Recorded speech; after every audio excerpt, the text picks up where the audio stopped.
இறையேசுவில் பிரியமான சகோதர சகோதரிகளே, நமது ஆண்டவர் இயேசு கிறிஸ்துவுடைய திருப்பெயரால் உங்களுக்கும் உங்கள் குடும்பத்தில் இருக்கிற அனைவருக்கும் அன்பும் சமாதானமும் மகிழ்ச்சியும் உண்டாவதாக.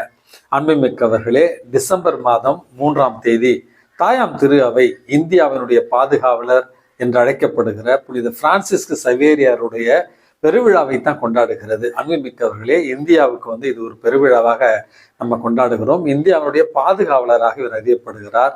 கத்தோலிக்க திரு அவையினுடைய அந்த வாய்வழி செய்திகளில 2ஆம் பவுல் என்று கூட இவருடைய அந்த மறைவறுப்பு பணிக்காக இவர் அழைக்கப்படுகிறார். இவர் அன்புமிக்கவர்களே, இந்த மாபெரும் புனித பிரான்சிஸ்கு சவேரியார் பிறந்தது ஸ்பெயின் தேசத்துல 1506 ஆண்டுல. அன்புமிக்கவர்களே, சவேரியார் என்று சொல்லப்படுகிற அந்த அரச குடும்பத்து அரண்மனையில தான் இவர் பிறக்கிறார். தாய் தந்தையர் இருவருமே பாரம்பரியம் மிக்க பக்தி உள்ள அருமையான கத்தோலிக்க கிறிஸ்தவர்கள். மிக இளைய வயதிலேயே கல்வியில சிறந்து விளங்க வேண்டும் என்கிற ஒரு காரணத்திற்காக இவர் பாரிஸுக்கு சென்று அங்கே தத்துவம் மற்றும் மொழியியல்ல கற்று தேர்ந்தார் என்றும், அதற்கு பிறகு அதே கல்லூரியில இவர் பேராசிரியராக பணி செய்து கொண்டிருந்தார் என்றும் இவருடைய வாழ்க்கை வரலாற்றில் வாசிக்கிறோம்.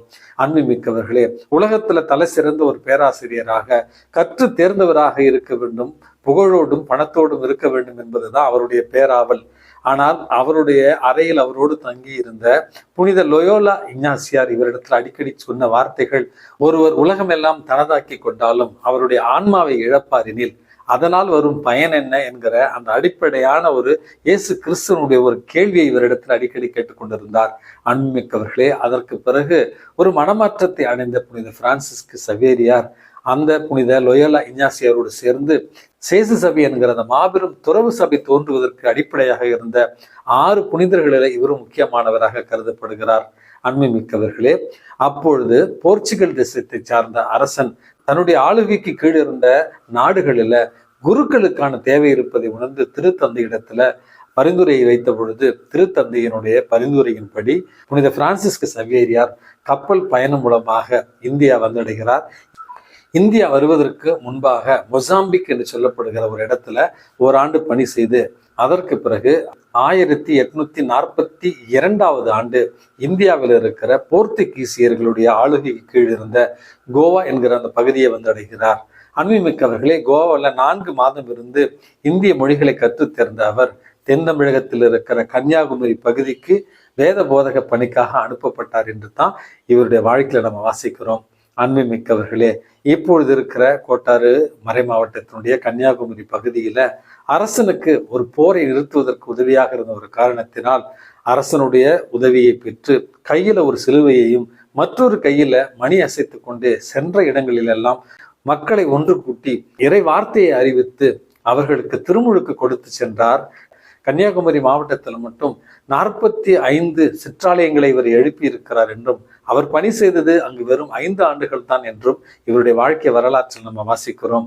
அன்புமிக்கவர்களே, அதற்கு பிறகு சீனா, ஜப்பான் தேசத்திற்கு இவர் வேத போதக பணிக்காக சென்றார் என்றும், ஜப்பான் தேசத்திற்கு அவர் வேத போதக பணிக்கு சென்ற பொழுதுதான் தீவிர காய்ச்சலினால் அவதியுற்று பிறகு ஜப்பான் தேசத்திலே மரணம் அடைகிறார்.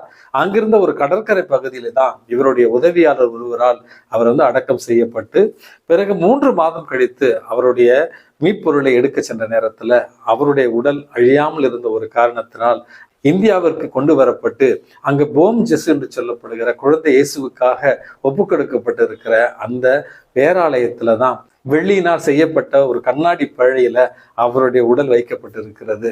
அன்புமிக்கவர்களே, 450 ஆண்டுகளுக்கு பிறகும் அவருடைய உடல் இன்னும் அழிவுறாமல் இருக்கிறது என்பதுதான் இறைவன் அவர் மூலமாக நமக்கு கொடுக்கிற ஒரு அழகான செய்தி. இறை வார்த்தையின்படி வாழ்ந்து இறை வார்த்தை உலகிற்கு அறிவித்து இறைவனுடைய ஆட்சியை இந்த உலகத்திற்கு நிறுவ யார் யாரெல்லாம் பாடுபடுகிறார்களோ அவர்களுக்கு இறைவன் தருகிற விண்ணகத்தின் ஒரு முன் சுவை என்பதைத்தான் இவருடைய வாழ்வு நமக்கு சொல்லித் தருகிறது. அன்புமிக்கவர்களே, மண்ணுலகில மிக குறுகிய காலத்திற்கு இவருடைய வாழ்வு இருந்தது என்றாலும் அவருடைய வாழ்வு இந்தியாவுக்கு மாபெரும் ஒரு சரித்திரத்தை உண்டு பண்ணிய ஒரு வாழ்வு என்று தான் நம்ம சொல்ல வேண்டும். அன்புமிக்கவர்களே, 5 ஆண்டுகளில் 45 ஆலயங்கள், 5 ஆண்டுகளில் 38,000 கிலோமீட்டர் தொலைவு பயணம் செய்திருக்கிறார். சென்ற இடத்திலெல்லாம் மக்களுக்கு இறை வார்த்தையை அறிவித்து, மக்களுக்கு திருமுழுக்கு கொடுத்து, இயேசுவை அறிமுகப்படுத்தி, பல புதுமைகளை செய்து, இறைவனுடைய அன்பு தூதராகவே இந்த புனித பிரான்சிஸ்கு சவேரியார் வாழ்ந்திருக்கிறார் என்பதுதான் வரலாற்று உண்மை. அன்புமிக்கவர்களே, இன்றைக்கு நமக்கு கொடுக்கப்பட்டிருக்கிற நற்செய்தி வாசகத்துல உலகமெல்லாம் சென்று படைப்பிற்கெல்லாம் நற்செய்தியை அறிவியுங்கள் அப்படிங்கிற ஒரு செய்தி தான் கொடுக்கப்பட்டிருக்கிறது. அன்புமிக்கவர்களே, இன்றைய ஒரு காலகட்டத்துல கத்தோலிக்க திரு அவை ஒரு புறத்துல பயங்கரமான எதிர்ப்புகளையும் சவாலையும் சந்தித்துக் கொண்டிருந்தாலும், கத்தோலிக்க திரு அவையில மறுபடியும் தாய் மதத்திற்கு வந்து சேர்வதற்காக உலகமெங்கும் இன்றைக்கு பெரும் மக்கள் கூட்டம் கத்தோலிக்க திரு அவைக்கு வந்து கொண்டிருக்கிறார்கள். சமீபத்துல நம்முடைய திருத்தந்தை லியோ அவர்கள் துருக்கி நாட்டிற்கும் லெபனான் தேசத்திற்கும் சென்ற நேரத்துல அவருக்கு கொடுக்கப்பட்டிருக்கிற அந்த வரவேற்பு, அங்கு இருக்கிற மாற்று மதத்தினர் அவர் மீது காட்டிய பாசம், அன்பு உண்மையாகவே நமக்கு மெய்சில் இருக்க வைக்கின்றது. இயேசு கிறிஸ்து ஒருவரே இந்த உலகத்தினுடைய மீட்பர். கட்டி எழுப்பிய கத்தோலிக்க திரு அவை ஒரே திரு அவையாக, தாய் திரு அவையாக இருந்து உலகத்தில் இருக்கிற எல்லா மக்களையும் அரவணைத்துக் கொள்ள காத்திருக்கிறது என்பதைத்தான் திருத்தந்தையினுடைய பயணம் இன்றைக்கு வெளிப்படுத்தியிருக்கிறது.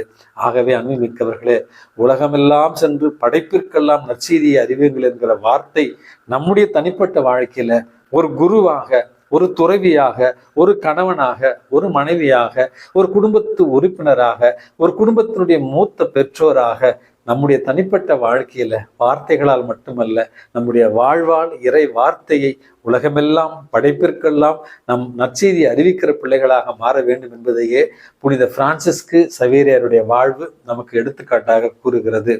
இந்த புனிதருடைய பரிந்துரையால் நாமும் மனத்திடனோடு இறை வார்த்தையை படைப்பிற்கெல்லாம் உலகத்திற்கெல்லாம் நம்முடைய வாழ்வால் அறிவித்திட இறைவன் உங்களையும் என்னையும் தூண்டுவாராக.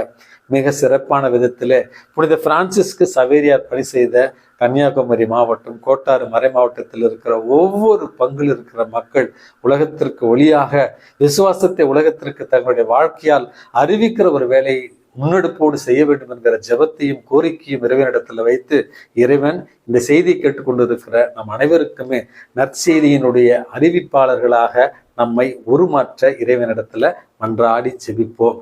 எல்லாம் அல்ல இறைவன் தந்தை, மகன், தூய ஆவி உங்களையும் உங்கள் குடும்பத்தில் இருக்கிற அனைவரையும் நிறைவாக ஆசீர்வதித்து பாதுகாத்து வழி நடத்துவாராக. ஆமென்.